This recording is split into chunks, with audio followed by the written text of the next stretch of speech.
Hey family, here I am back again with Speedy HIT number 7 on your channel Hack, Idea and Trick.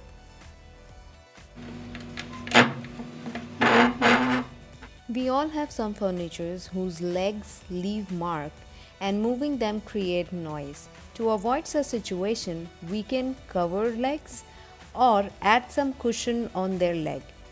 We have wide variety of options available in the market. Here I am using these nails with studs and cushion at the base. Put your furniture upside down and with the help of hammer, just try fixing these nails on each leg. After fixing these studs in your furniture, you will see that it moves smooth and it's easy to move.